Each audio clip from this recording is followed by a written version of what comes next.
There is a kind of falling apart that no one prepares you for. Not the ordinary stress, not the bad day, not the small inconvenience. I'm talking about the moment when multiple things collapse at once. When the relationship ends the same week the job disappears. When the health scare arrives the same month the money runs out. When the person you relied on is simply no longer there. That kind of falling apart. And in those moments, everyone has advice. Be strong, keep going, stay positive. But there is something no one tells you, something deeper, quieter, and far more useful than any of that. What if staying calm wasn't about holding yourself together? What if it was about learning, very specifically, how to stand while things fall? In the next 18 minutes, I want to share 5 things with you. Not 5 tips, not 5 habits to add to your morning routine. 5 shifts, the kind that Buddhist teachers have been pointing to for centuries, that will fundamentally change the way you experience any kind of crisis. These are not ways to feel nothing. They are ways to feel everything and still find the ground beneath your feet. And we begin the way all real understanding begins, with a story. In the year 700, in a great monastery in northern India called Nalanda, there lived a monk named Shantideva. Nalanda was the greatest center of learning in the ancient world. 10,000 monks, vast libraries, 30 years of accumulated wisdom carved into stone and written on palm leaves. And then, one morning, word arrived. Armies were moving toward the monastery. The invasion would not be stopped.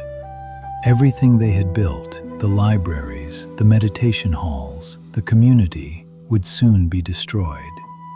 Most monks began to scatter.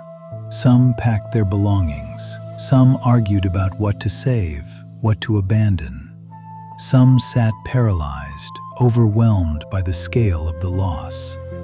Shantideva sat in meditation, not because he did not understand what was happening, not because he did not feel the weight of it, but because he had already understood something the others hadn't yet reached. When a younger monk came to him and said, "How can you sit still? Everything is ending." Shantideva answered with a single question. "Tell me, which part of this can your panic fix?" The younger monk stopped. "If there is a part that can be fixed," Shantideva continued, "then fix it and stop worrying. If there is no part that can be fixed, what use is the worry?" He later wrote those words into a text that survived even the burning of Nalanda, a text read by monks, scholars, and philosophers for 1,000 years after his death. If the problem has a solution, why be upset? If the problem has no solution, why be upset? 13 centuries later, those words still carry their full weight. Because here is what Shantideva understood, what every Buddhist teacher throughout history has pointed toward. The event and your response to the event are 2 entirely separate things. And in the space between them, however narrow, however small, is where your freedom lives. Today, I want to take you into that space. 5 teachings. 5 ways to stand while things fall. The first thing Buddhist philosophy teaches about falling apart is something most people resist when they first hear it. You are not meant to stop the storm. You are meant to let it pass through. Most of us, when something collapses, try one of 2 things. We fight. We argue with reality. We try to reverse what happened. We spend enormous energy insisting it should not have happened. Or we freeze. We go numb. We disconnect. We go through the motions and feel nothing. Both of these are forms of resistance. And Buddhist philosophy has a precise word for what resistance creates: dukkha. usually translated as suffering, but more accurately translated as friction, like a wheel that is not turning on its axle. Imagine you're standing in the ocean and a large wave is coming. If you run toward it with your hands out, trying to stop it, the wave knocks you down. If you stand rigid, bracing against it, the wave knocks you down. But if you go with it, if you dive just before it hits, if you let it roll over you, you surface on the other side. Not because the wave changed, because you did. The next time something falls apart, ask yourself one question. Am I fighting the wave, or am I learning to move with it? There is something important I need to say here, carefully, because it is easy to misunderstand. Buddhist philosophy does not tell you not to feel pain. The loss is real. The grief is real. The exhaustion is real. Pain is not optional. Pain is the honest response to real loss. But suffering, the kind that replays for weeks, for months, that adds layer upon layer to the original wound, that kind of suffering is largely constructed. Here is how the Buddha described it. He said, the human experience is like being struck by two arrows. The first arrow is the event itself, the loss, the failure, the collapse. That arrow is sometimes unavoidable. But the second arrow, that is the one we fire ourselves. The second arrow is the shame about falling apart, the fear about what it means, the story that says, this is too much, I am too weak, things will never get better. The second arrow does more damage than the first, not through willpower, not through positive thinking, but by simply noticing the second arrow when it arrives. Oh, this is the story, not the event itself. That noticing in the middle of the pain is not a small thing. That noticing is everything. There is a famous Zen story about a scholar who visited a master to learn about Buddhism. The master began pouring tea into the scholar's cup, and he kept pouring. The tea reached the brim, and he kept pouring. Tea spilled over the table, onto the floor. The scholar watched in confusion. Stop! The cup is already full. The master put down the teapot and said quietly, like this cup, you are already full of opinions, of certainties, of the way you think things should be. How can I show you something new unless you first become empty? When everything falls apart, something is happening that is very hard to see in the moment. You are being emptied. The version of yourself you relied on, the certainties that felt permanent, the life you built around specific assumptions, all of it being removed. And this feels like loss, like death, like destruction. But Buddhist philosophy asks a different question. What becomes possible in an empty cup?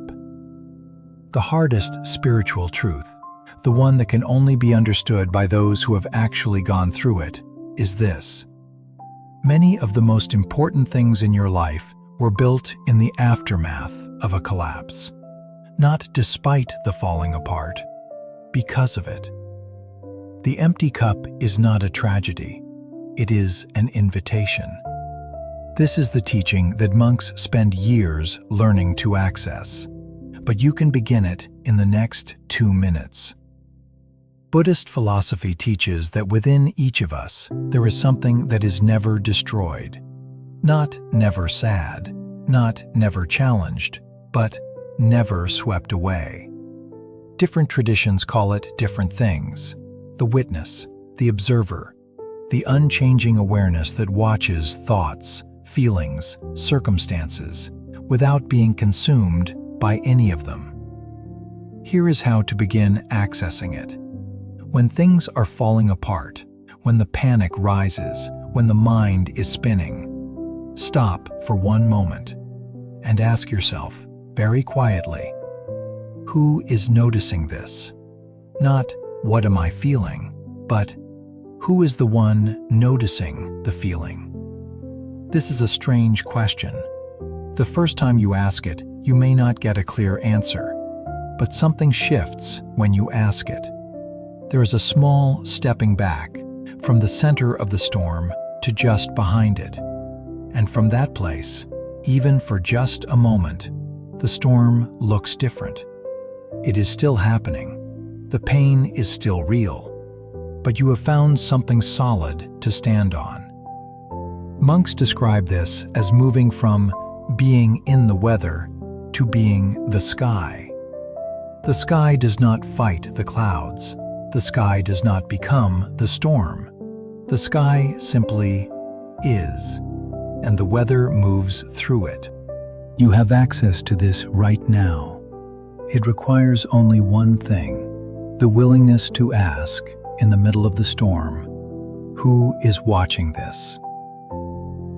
The fifth teaching is the one that ties all the others together, and the one most often misunderstood. People think that Buddhist teachings about staying calm mean feel nothing, become detached, become someone who does not care. This is not calm. This is armor, and armor is not the same as ground. Real equanimity, the Buddhist concept of Upekkha, is not emotional distance. It is emotional rootedness. Think of a tree in a storm. A dead tree, brittle, disconnected from its roots, snaps. A living tree, deep roots, flexible branches, bends completely. Branches whip, leaves tear away. The movement is dramatic, and it does not fall. The difference is not that the living tree feels less of the storm. It is that the living tree has something below the storm line. Equanimity is the roots, not the absence of wind, not the refusal to bend, the deep, unshakable foundation that allows you to feel the full weight of what is happening without being uprooted by it. The monk who remained calm during the burning of Nalanda had not simply decided to be calm that morning. He had practiced returning to ground for decades before the storm arrived. And when the storm came, the ground held. 5 teachings. Now, how do you actually use them? Not when you're calm, when you're in it. I want you to start with just one, not all 5. 1. First, the next time something begins to collapse, pause for 30 seconds before you react. Not to fix it, not to decide, just to breathe and name what is happening. Something is falling apart. I am noticing that. That pause is the beginning of everything. Second, when thoughts begin to spiral, when the second arrows start flying, practice one line. This is the story, not the event itself. Say it like a hypothesis. Let your nervous system hear it. Third, once a day, for 2 minutes, ask yourself, who is noticing all of this? Don't force an answer. Sit with the question. The asking itself is the practice. Fourth, when you feel the urge to fight reality, try saying instead, this is happening, and I can move with it. Not surrender, orientation. Fifth, tend your ground every day. 5 minutes of stillness, not when things fall apart, but before they do. Because roots don't grow in the storm. They grow in the quiet seasons. You don't need to master all 5 today. Start with the pause, 30 seconds. That is enough. That, more than any philosophy, any technique, is how you stay calm when everything falls apart. Not by holding yourself so tightly that nothing can move, but by becoming something that bends and does not break. You are more rooted than you know. The fact that you are still here, still asking these questions, still looking for understanding in the middle of the difficulty. That is not weakness. That is exactly the kind of mind that builds ground. Be patient with yourself in the falling apart. The tree does not apologize for bending in the storm. It simply holds its roots and waits for the morning. If something in this video reached you today, I would ask you one thing: not to subscribe, not to like, just to share it with one person who might need it right now, someone in a storm of their own. Because wisdom grows when it moves. And next week, I want to talk about something that almost every healing video gets completely backwards: the Buddhist concept of letting go. What it actually means, and why most people are trying to do it in exactly the wrong direction. If that is something you want to understand, the subscribe button is there, and I'll see you in the next one. Be gentle with yourself.